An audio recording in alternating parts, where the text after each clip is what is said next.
Do you want an affordable yet exquisite home or a service plot from Taff but do not know how to go about it? Worry no more. Let me walk you through the process. 1. Book a viewing with us. 2. Agree on a payment plan you are comfortable with. 3. Fill out a reservation form. 4. Take your time to review, ask questions, and when satisfied, you can proceed by signing our sale agreement. And 5. Pay a deposit and sale is confirmed. From there, you can walk into your home and enjoy the real Taff experience, or still be a proud owner of a service plot from us. It's that simple. Book a viewing today. For more information, please call 376-2333 or 776-2333.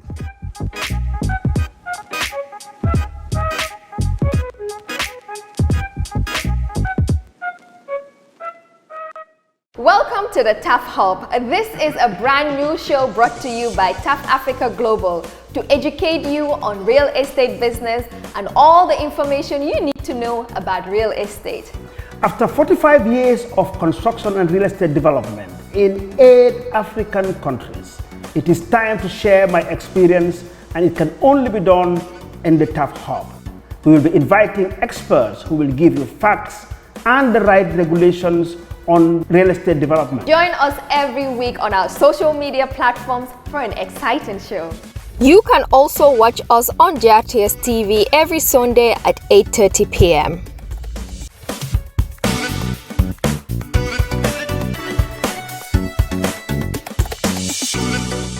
Hello beautiful viewers, welcome to another episode of the Taff Hub. I am Moria Gardens and I am so happy to be back on another exciting talk which we would have with amazing guests on this particular show. Hi viewers, and welcome again to another edition of Taff Hub. Here today we have a guest by the name of Doudou Mbye, and Doudou Mbye will introduce himself. As you know, we're here to bring about awareness on real estate and anything that's related to real estate development. Doudou, we think, is an expert in this, and that is why we're having him today on the show. Mr. Mbye, welcome on board. Welcome. Yeah, thank you so much, Taff. Thank you, Mariama, Thank you. for having me. I started work after graduating from Frabe College in 1981, and I was with the Ministry of Economic Planning in the urban planning kind of unit. I was one of those who worked with the World Bank to come up with the first World Bank urban project, which entailed Canifing East, road widening in Serekunda, Bakau Market, capacity building in the pertinent government ministries, managing Gambia's urban space. Thereafter, I think we went on to come up with a successor project, which is GAMWorks, which I worked very closely with the World Bank to set up GAMWorks. GAMWorks was put in motion, and we continued on other initiatives. And I happened to have left the Gambia after 12 years with the government and working in matters related to urban development. Well, my first challenge was in Rwanda in 1995. When I went to Rwanda, it was just following the war, and everything in terms of public infrastructure was nearly damaged when it came to the urban spaces. There were a few kilometers of roads. No electricity in Rwanda. We got it from 12 midnight to 2 a.m. You can never tell when it's back. Water was a challenge. Everything was a challenge. So we embarked with other development partners to see Rwanda going. I just want to be brief on that. Maybe we will delve into other issues.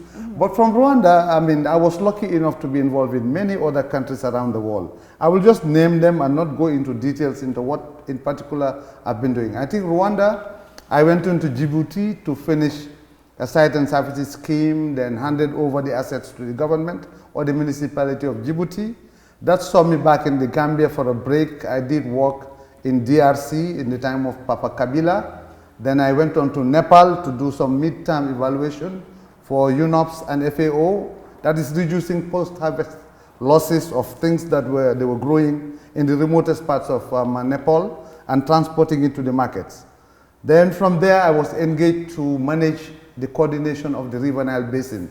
The problem you're seeing now in Ethiopia with the Renaissance Dam, these are all issues that we have seen coming because we were thinking of the water wars, which will bring about World War III.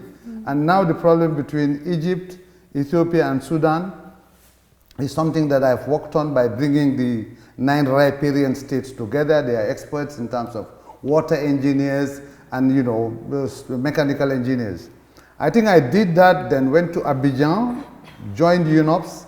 I was there 2000, then Abidjan exploded.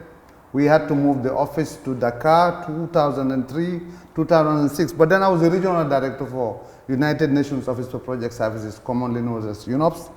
From there, the tsunami took place in 2004. I was asked by my boss to jump into the picture in Indonesia, take over the operations, because we were virtually failing, you know, to live up to the challenges that were kind of given over to us by UNICEF.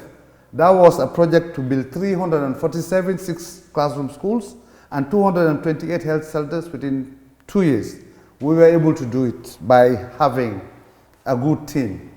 I left for the capital, Jakarta, opened an office, then headed back to my old UN office. That's Habitat. I went to Iraq. I did about 2 years in Iraq, and I was doing a whole lot of things in Iraq related to urban planning. Then I was invited to go to headquarters in 2011, where I did about 10 years. Then my last 2 years, when I wanted to leave, the boss asked me to stay and take care of a World Urban Forum, which was held in Abu Dhabi in February 2020. Then I decided to come home. And here I am, sleeping and waking up. So briefly, that is it. So 9 different countries, including the Gambia, it's 10. Actually, those are the countries where I was stationed. Yes. Yeah. At headquarters, I was responsible for, in West Senegal and Abidjan, as the regional director, I was responsible for West and Central Africa, 23 countries. Wow. Wow. Then being at headquarters, I was dealing with Anglophone Africa, Nigeria, Sierra Leone, Ghana, Gambia, name it. And even some Francophone countries. South Africa was part of my responsibility, Swaziland and the like.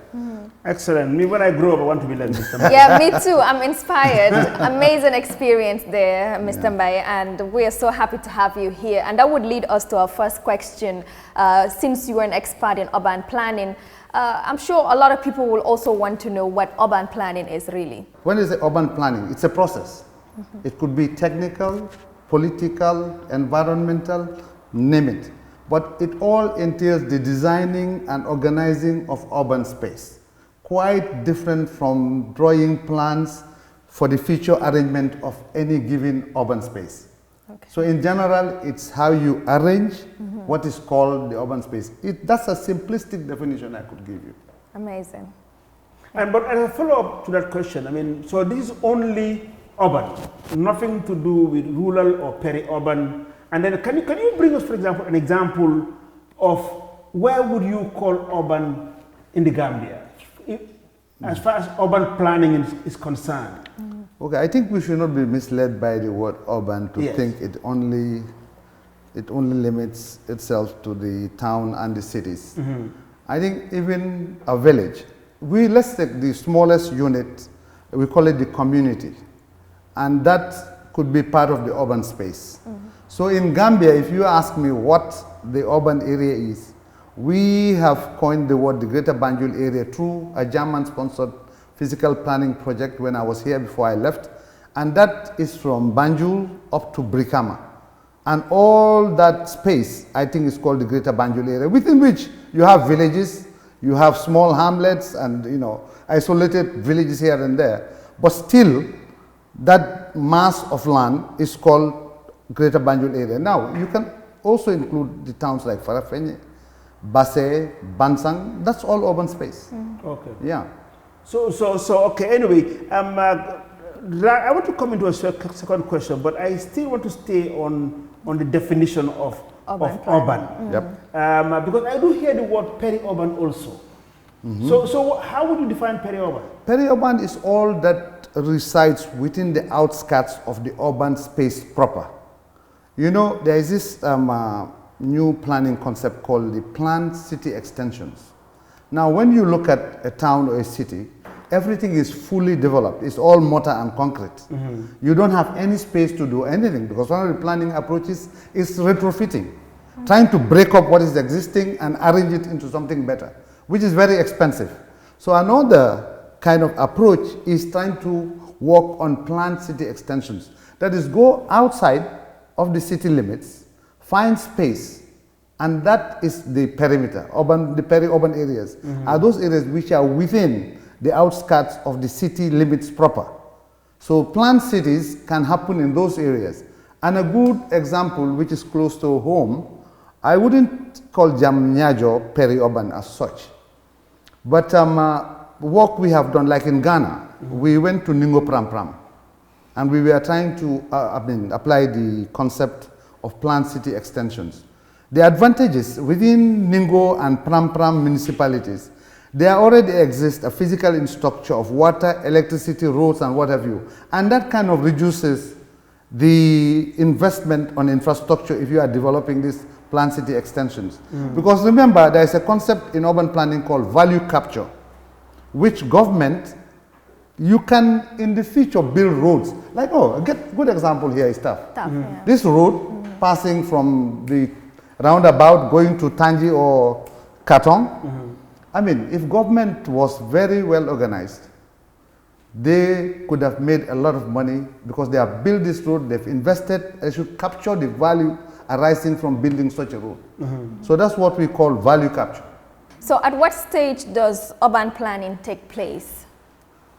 That's, Mariam, a difficult question. You say, when does it take place? You know, generally, let us go into urban history. The way our towns and cities are kind of arranged. We come from a colonial history. Most of the time, the colonialists lived by the port. That's where you call the colony. Then you have the hinterland, the protectorate. Their interest was to develop where they live, and their interest was to extract and exploit all the mineral resources, agricultural resources, and they build usually one road or one railroad just to ferry these products to the port and take it to their places in Europe or where, what have you. Then this city assumes some kind of primacy. It becomes bigger and more developed than any part of the country. Example, Banjul, okay? Before Serekunda and other develops. Dhaka is another one. Lagos is another one. But then urban planning can kick off when you see that the primate city, the primate, primacy, that big city metropolis is no longer one that you could expand upon. Then you could start thinking about new city developments. Abuja is one. Yes. Yamoussoukro in Ivory Coast is another.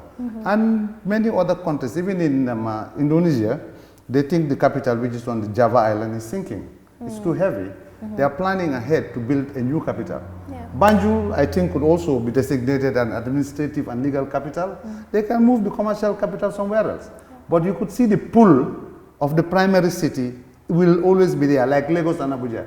You can say Abuja is planned, is blah, blah, blah, but Lagos still has that pull. Interesting. Well, that would lead us to our first commercial break. We'll be right back. Stay tuned. Taff Africa Global is the first and biggest private estate developer in the Gambia and presence in 7 other African countries. We take pride in leading innovation in all spheres of real estate sector in the Gambia and beyond. As such, we are launching the development of the first smart and modern office and retail towers in the Gambia called Taff Twins.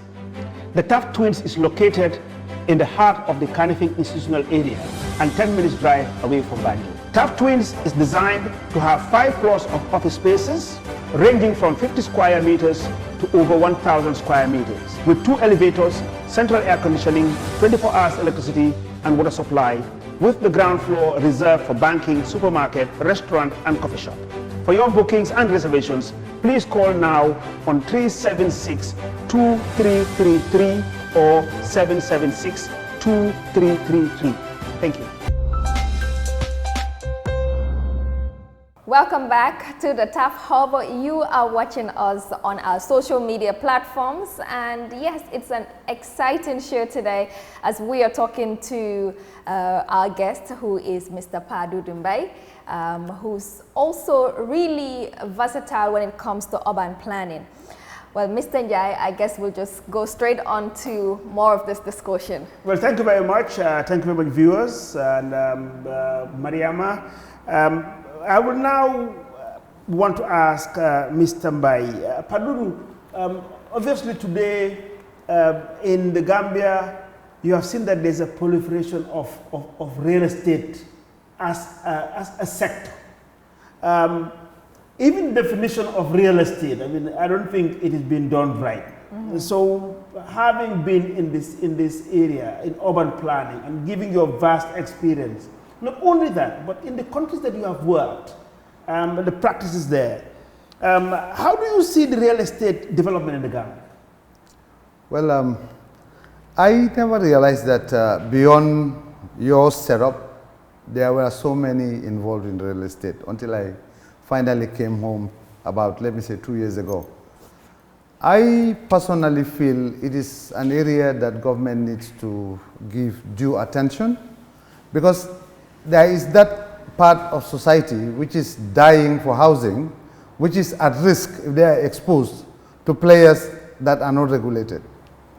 Now, I think development, real estate development, is not something that should be taken lightly, in the sense that it is not everywhere you can go and develop an estate. There are so many considerations to take into place. And this a successful initiative in terms of real estate development would also help government to solve the housing backlog in this country. I cannot put my finger on the number of houses required for the Gambia to feel comfortable that the majority is housed. But as you also know, in the urban housing market, which is segmented, given that there are different approaches towards meeting the housing needs of the segmented kind of urban housing market, the low income, the middle income, the upper income, affordability becomes an issue as well. Where would you build so that people can be able to afford the housing that you are putting on offer to them? And mind you, taking into consideration, these people have other things in mind, not only having a roof over their head. The bottom line is, where do they find their livelihoods? I think there are so many considerations that goes into it. Not that you can just build a house, you have a land way out there in the wild and just go and build. The person may need the housing, but at the end of the day, he is putting himself in trouble by going to an area which is not appropriately located for his own needs. Remember, you have to work to eat. You have to work to pay your rent. If at all a house that is offered you is way out there in the woods, I mean, your income should not only be looked at as taking care of your rent. It should take care of how you maintain you and your family, as well as commuting to your workplace.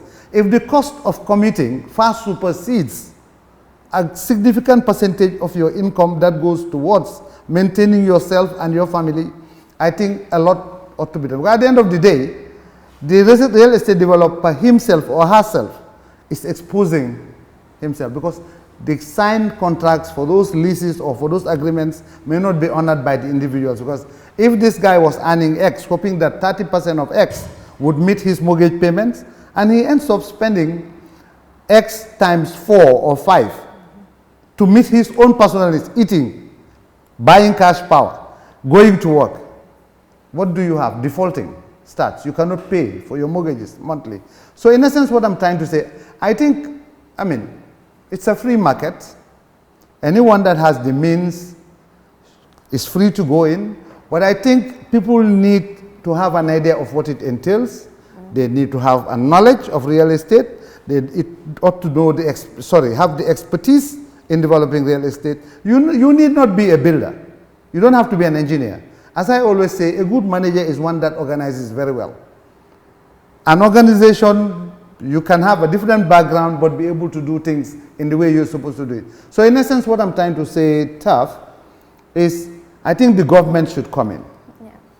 Government has an enabling role to play, and by so doing, to the extent possible, they may be subsidizing housing for a group of people in society that need housing. Because government can come up with equity contributions in terms of making land available. There are certain credits that can be given to the developers. But based on the fact that they are put through a motion of filtering them to see that these are reliable and credible real estate developers. Now I see in every building, every corner, you have real estate developers. Now, having served many years in the international arena, what was your experience like in urban planning development? Well, it's a mixed kind of experience, Mariama. Because I've seen different things in different places. And the approaches to urban planning are so many that not one size fits all. As I was just mentioning this new city development, if you go to India, I mean, they have been doing this for ages.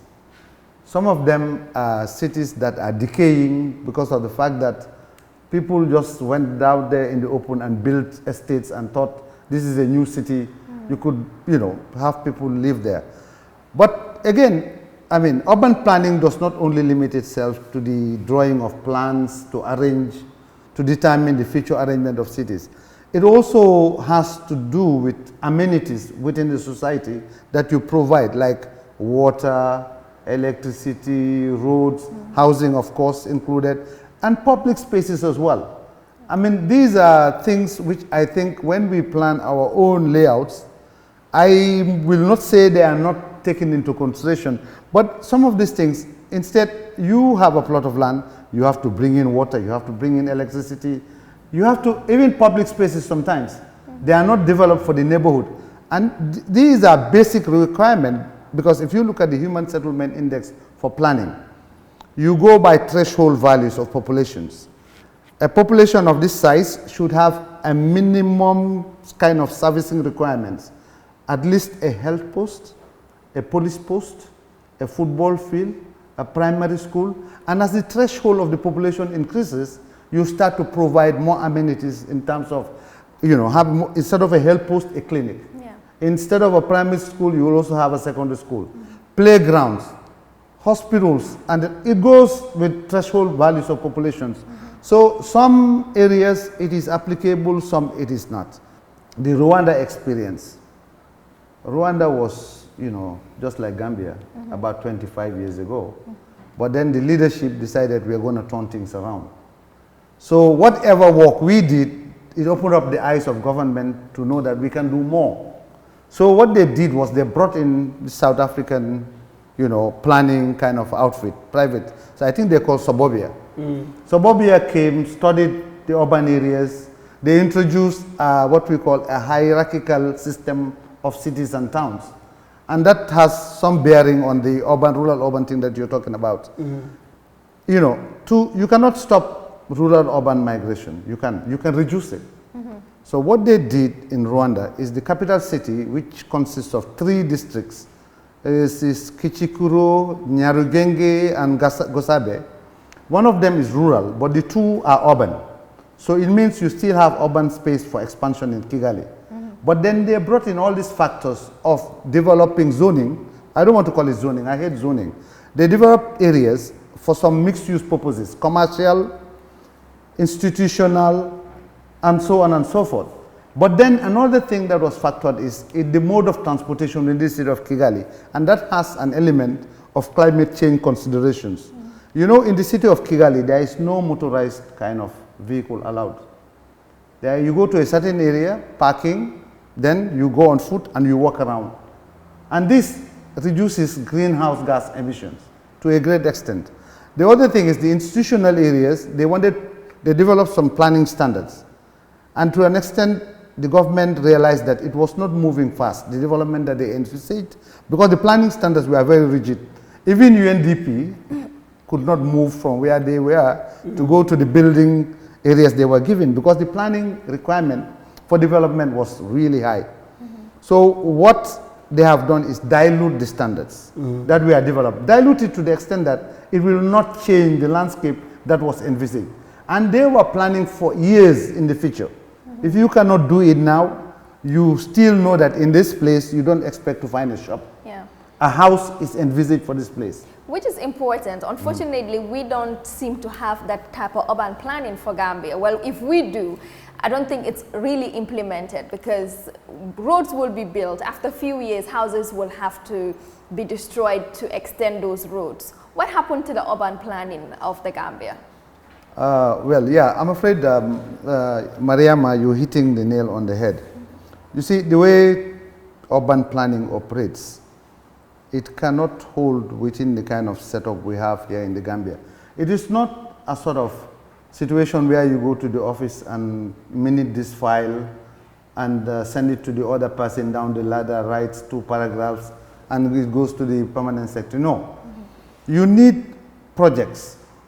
You need special units within governments that do this visioning, futuristic thinking, and they come up with bankable projects, which is developed to the extent that you can approach multinational or multilateral institutions to come and invest, like the Sierra Leone thing, this build, transfer, and operate thing. Some of these projects cannot be financed by government, but it is government that should come up with the ideas of how they want to see, let's call it the Gambia we want. Yeah. The Gambia we want, government has a role to play in that. They don't have to do it if they don't have the manpower, but they can pay private firms to come and think and propose ideas. Yeah. And even if it is not built, we know that this area is reserved for a road and for a drainage system for years to come. Again, the new, urban agenda. There is a shift in paradigm in the planning systems that hold now. Because not only do we require drawing plans to manage the urban space, we need laws. And those laws not only need to be on paper, they should be implemented, they should be enforced. And that's what we are saying. Go into the high streets of the greater Banjul area. There are all these used cars parked all over the place. People are building on the road. You see people even extending their housing to areas where they are not supposed to. There exist institutions that are supposed to do that. But let us not blame them completely. Do they have the manpower? Do they have the wherewithal? These are things really that needs government to sit and think about the Gambia we want. So from that point, really, since this platform is an advocacy platform, working on solutions, government might not have all the answers. So from what we can gather, what you have said is that if government cannot come up with the resources to solve these problems, they should call out the private sector or any other multilateral, bilateral, to solve our urban problems. You are now hypothetically calling it the Gambia we want. Yes. Yep. But really you are biased on urban planning. Yep. Because recently we have seen the police, I think, they are going to work on some exercise on clearing the road. But a more sustainable solution is to work on a blueprint on what you would call the Gambia we want. So on that note, we thank you very much, Mariama. I think that has been an excellent episode with Mr. Mbye. We will definitely have him on in our next episode. So Mr. Mbye, thank you so much for something that was very educative. Yes. We've learned so much from your experience. Yes, till we come your way on our next episode. Thank you so much, Mr. Mbye. That was very educational and informative as well. I am Moria Gardens, and I was here with Mr. Mbye and Mr. Doudou Mbye. Till we come your way on our next episode. Do follow us on our YouTube channel and don't forget to subscribe. TAF Africa Global is proud to launch the Moria Gardens, conveniently located in Brufut, 5 minutes off the Brufut Highway. Moria Gardens is set to comprise of 20 fenced and gated service plots with sizes ranging from 264 to 420 meters square. Unique features include water and electricity infrastructure, solar street lights, all-weather roads and scenic gardens. We offer